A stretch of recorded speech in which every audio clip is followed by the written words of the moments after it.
So in order to bypass the air suspension, there is a control module up there. The air suspension control module, and then the one on the far left hand side you can see is yellow. You unplug the connector from that. This is part of the new harness that comes with the kit, or that came with this particular kit. And then you can see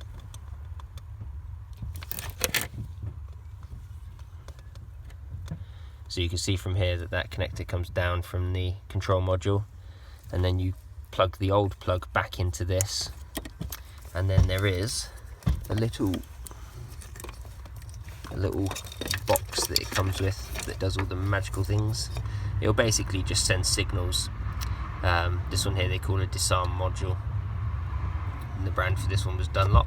And then you need to power that, so you have to T25 to remove these two screws to drop the OBD connector, and then you remove pin 16, which is your power, and then you have to basically remove that. So that's this green wire here, and then you connect the green wire into the harness provided with the kit, heat shrink that together so it's nice and solid, and then that's it, bypassed. And you still got a working OBD connector when you need to do diagnostics and such, and then that's it. It will take your suspension warning out.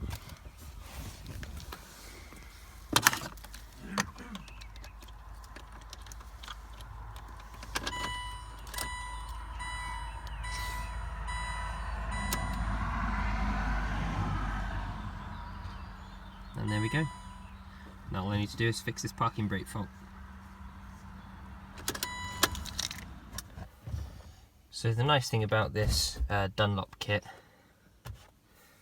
is the special programs still work, which is awesome. So if we go turn around, so we are in low range in the grass and gravel mode, and what I'm doing is just in front of my garage up there, I've just put down a load of crush, and I'm using this Land Rover just to flatten it out before I put more gravel on it.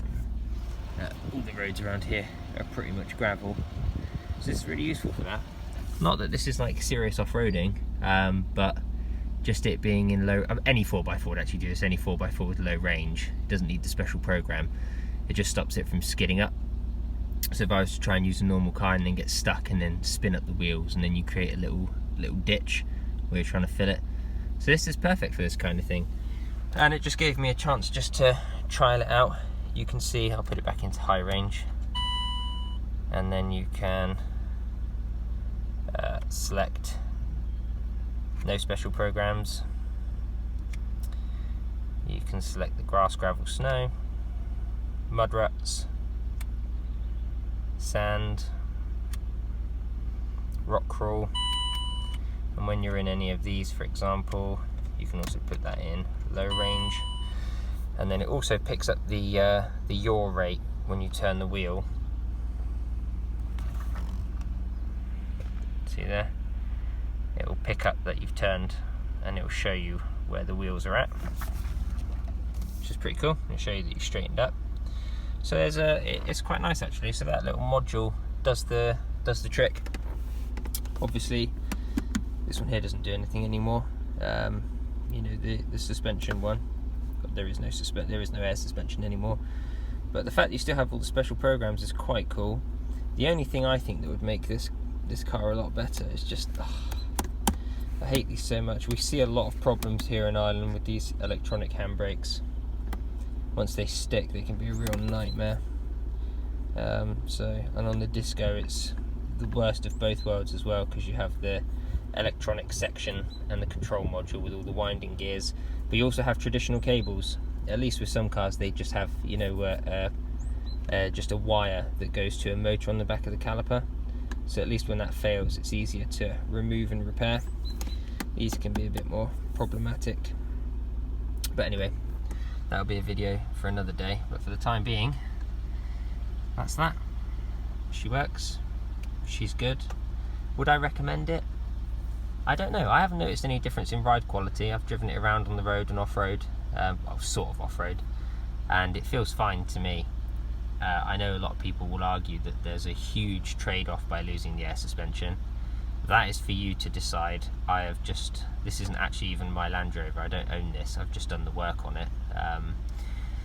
Whatever the customer asks is whatever you do, but if you do give it a try, just make sure you do your own research and make sure that having the conversion done is the right thing for you and that you won't regret it later on. And just before I go, the only thing I hate about this is the shift in the gearbox just feels so clunky, and I also hate that you have to push over into reverse up there. I don't know why, it's just I hate the gearbox in this, or well, not the gearbox, I just hate that.